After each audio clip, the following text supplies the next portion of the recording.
죽은 사람이 지금 말을 하고 있습니다. 제가 그래요. 저는 죽지 않았습니다. 심장이 뛰고 있어요. 숨을 쉬고 있죠. 하지만 세상은 저를 죽은 사람으로 만들어 놨습니다. 카드가 막혔어요. 통장이 정지됐죠. 연금이 끊겼습니다. 3개월 동안 저는 살아있다는 걸 증명해야 했어요. 이유요? 숫자 하나를 제대로 안 본 겁니다. 단 한 번만 더 확인했어도 막을 수 있었죠. 지금 이 영상을 끄기 전에 딱 한 가지만 떠올려 보세요. 내 이름 대신 서류에 사인할 사람. 지금 한 명 떠오르십니까? 그날이 화요일이었어요. 평범한 화요일 아침이었습니다. 마트에 가려고 현관문을 나섰죠. 마트 계산대에 카드를 넣었어요. 결제 불가. 다른 카드를 꺼냈습니다. 또 안 됩니다. 뒤에 사람들이 기다리고 있었어요. 얼굴이 화끈거렸죠. 집에 와서 ATM기로 갔습니다. 출금이 불가능합니다. 두 손이 떨렸어요. 은행에 전화를 걸었습니다. 5분쯤 기다렸을까요? 상담원 목소리가 들렸어요. 고객님, 전산 확인 결과 사망으로 조회가 됩니다. 뭐라고요?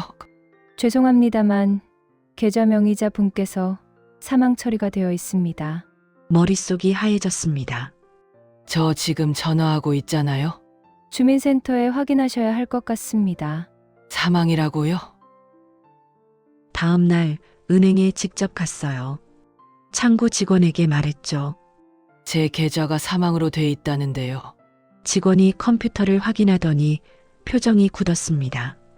고객님, 저희 전산상으로는 사망으로 조회가 되네요. 제가 지금 여기 있잖아요. 네, 이런 경우는 처음 봅니다. 주민센터에서 기록을 확인하셔야 할 것 같은데요.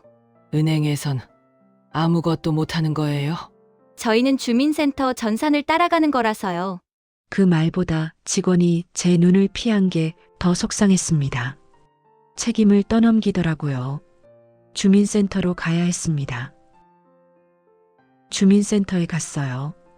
번호표를 뽑고 기다렸죠. 담당자는 40대쯤 돼 보이는 남자 공무원이었습니다. 제가 사망으로 돼 있다는데요. 담당자가 컴퓨터를 확인했어요. 여기 사망신고 기록이 있네요.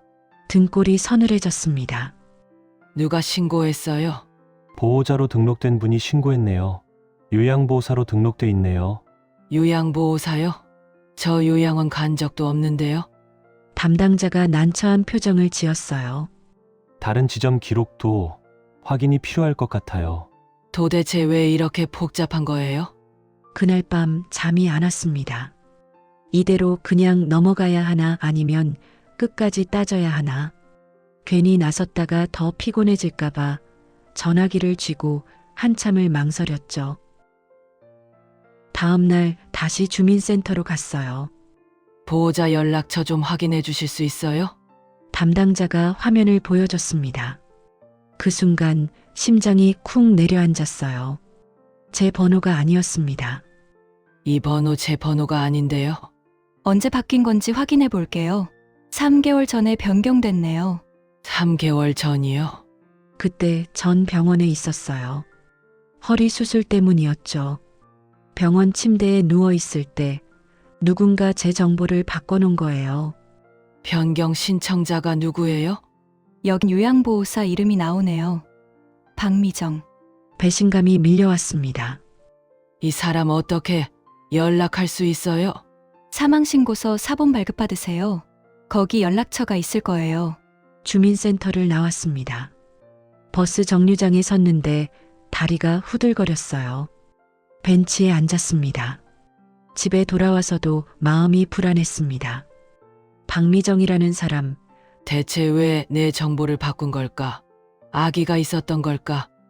아니면 정말 실수였던 걸까? 이틀을 기다리는 동안 밤마다 그 생각뿐이었어요. 그날 밤 문득 이런 생각이 들었어요. 혹시 이게 실수가 아니라면 이틀 뒤 사망신고서 사본이 나왔습니다. 집에서 봉투를 뜯었어요. 서류를 펼쳤습니다. 제 이름이 있었어요. 하지만 주민번호 뒷자리 한 글자가 틀려 있었습니다. 6이어야 하는데 5로 돼 있었어요. 신고 접수일은 3월 15일. 제가 수술 받던 날이었어요. 떨리는 손으로 박미정에게 전화를 걸었습니다. 여보세요? 혹시 박미정 씨세요? 제 사망 신고를. 아, 저 그거 실수였어요. 목소리가 당황하고 있었습니다. 다른 환자분이랑 헷갈려서요. 그 순간 이해가 됐습니다. 박미정이 설명했어요. 그날 새벽에 돌아가신 분이 계셨어요. 이름이 어르신이랑 똑같았고, 나이도 비슷했어요. 동명이인이었습니다. 이름이 같으면 서류는 사람을 헷갈립니다. 그래서 주민번호 한 자리가 중요한 거예요. 병원 컴퓨터에 사망 정보가 떴는데, 제가 서류 처리하면서 이름만 보고 어르신 거라고 착각했어요. 주민번호를 한 번 더 안 본 겁니다. 보호자 연락처는요? 보호자가 있어야 신고가 되니까 제 번호를 적었어요. 급하게 처리하느라 죄송합니다. 전화를 끊었습니다. 아기가 있었던 건 아니었어요. 그냥 이름 하나를 제대로 안 본 겁니다.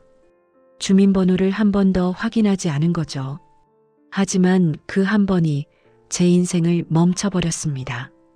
문제는 실수가 아니라 이 실수를 아무도 걸러내지 못하는 구조였습니다.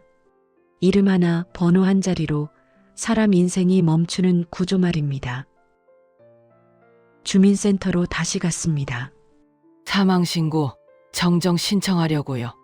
서류를 작성했어요. 제가 살아있다는 걸 증명하는 서류였습니다. 손도장을 찍고 사진도 찍었어요. 일주일 정도 걸립니다. 일주일. 이제 끝난 거겠지? 집에 와서 안도의 한숨을 쉬었습니다. 정말 끝났다고 믿었어요. 일주일 뒤 주민센터에서 문자가 왔어요. 사망 정정 완료. 바로 은행에 전화를 걸었습니다. 정정 완료되는데요. 계좌 풀릴까요? 아직 저희 전사는 반영이 안 됐는데요. 2주 정도 걸립니다. 2주요? 국민연금공단에 전화했어요. 정정 확인까지 한 달입니다. 한 달이요? 건강보험공단, 보험증 재발급 신청하세요.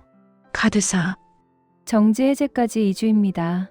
통신사, 사망자 명의는 해지 후 재가입입니다. 모두가 저한테 기다리래요. 집에 와서 노트를 꺼냈습니다. 오늘 전화한 곳을 적었어요. 은행 1번, 카드사 2번, 연금공단 1번. 내일 또 전화해야 할 곳에 동그라미를 쳤죠. 5곳이었습니다. 창밖을 봤어요. 사람들이 웃으며 걸어가고 있었습니다. 저만 멈춰 있는 것 같았어요. 세상은 돌아가는데 저는 여기 서 있었죠.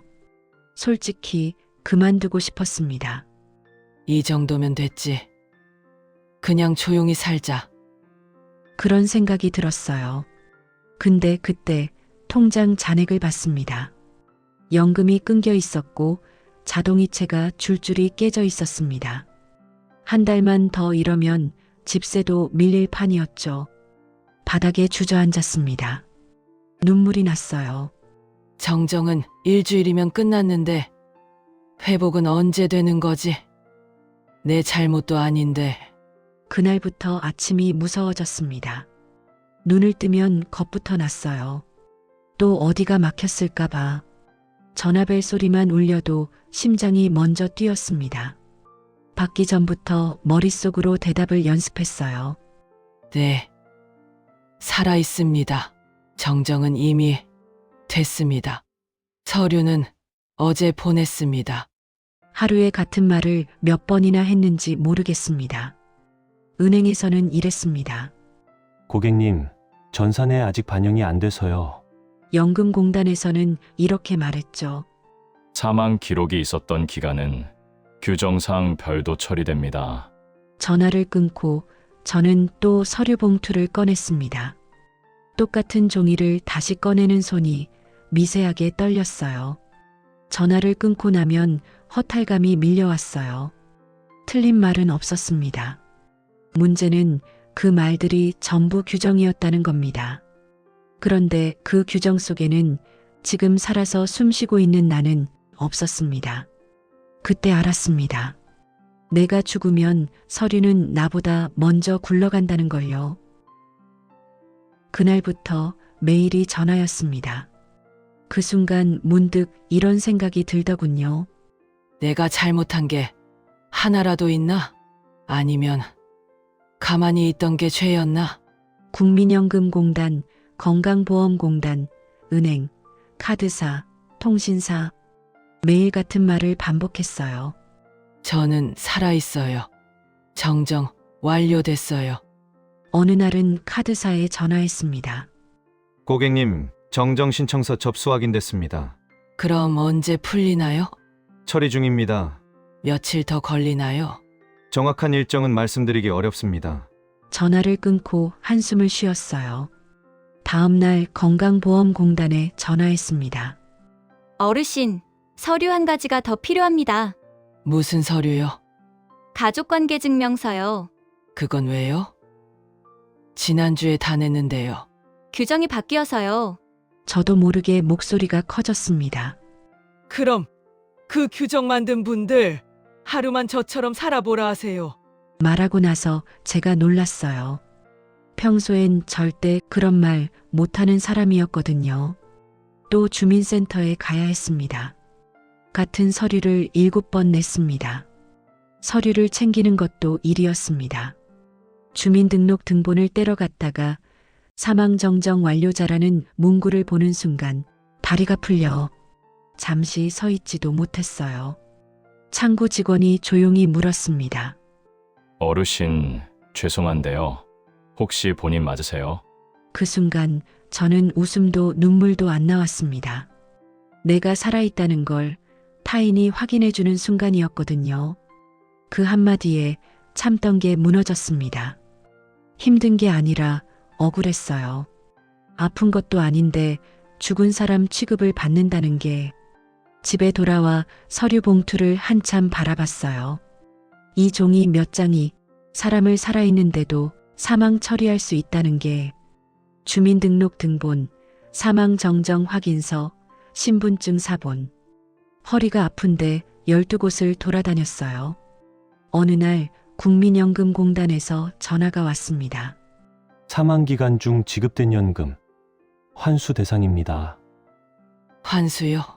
규정상 어쩔 수 없습니다. 제가 뭘 잘못했는데요? 전화가 끊겼어요. 그날 하루 종일 울었습니다. 내가 뭘 잘못했지? 서류 한 장 때문에 이렇게 살아야 하나?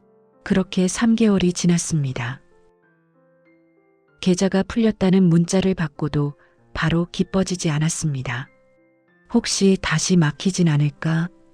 혹시 또 다른 기관에서 문제가 생기진 않을까? 통장을 열어 잔액을 확인하고 카드 결제, 알림을 일부러 한번 받아보고 나서야 그제야 조금 숨을 쉴 수 있었습니다. 그런데 이상하게도 안도감보다 허무함이 먼저 왔어요. 살아있다는 걸 왜 이렇게까지 증명해야 했는지 그 이유를 아무도 설명해주지 않았기 때문입니다. 그날 밤 통장을 보며 안도했습니다. 하지만 잠이 안 왔어요. 다 돌아왔는데 마음만은 안 돌아온 것 같았습니다. 다음 날 아침 우편함을 열었습니다. 병원비 고지서가 들어있었어요. 수술비, 입원비 약값, 건강보험 카드가 막혀있던 기간 동안 제가 낸 돈이었죠. 120만 원이었습니다. 환급 신청을 해야 했어요. 또 서류를 준비해야 했습니다. 친구한테 전화가 왔습니다. 요즘 왜 연락 안 해? 무슨 일 있어? 어떻게 설명해야 할까요? 아, 몸이 좀 안 좋았어. 그렇게 둘러댔습니다. 말해봤자 이해 못할 것 같았어요. 나 죽은 사람이었어라고 하면 웃을까봐 무서웠죠. 그날 밤 거울을 봤습니다. 얼굴이 많이 늙어 있었어요. 3개월 동안 10년은 늙은 것 같았습니다. 흔적은 남았습니다. 신용등급이 떨어져 있었어요. 병원비 미납 통지서가 쌓여 있었죠. 그리고 가장 힘들었던 건 주변 사람들한테 설명하는 거였어요. 어떻게 설명해요? 겪어보지 않은 사람은 절대 모르죠. 이 기분을. 저는 지금 살아 있습니다. 숨도 쉬고 이렇게 말도 하고 있죠. 그런데 서류상으로는 저는 이미 한 번 죽었던 사람입니다. 그때 깨달았습니다. 사람이 죽는 건 심장이 멈출 때가 아니라 서류에서 이름이 지워질 때일 수도 있다는 걸요. 이게 무서운 이유는 제가 특별해서가 아닙니다. 이름 하나, 번호 한 자리, 그걸 확인하지 않은 종이 몇 장이면 누구든 이렇게 될 수 있다는 겁니다. 지금 이 이야기가 너무 남 얘기처럼 들린다면 아직은 정말로 운이 좋은 겁니다.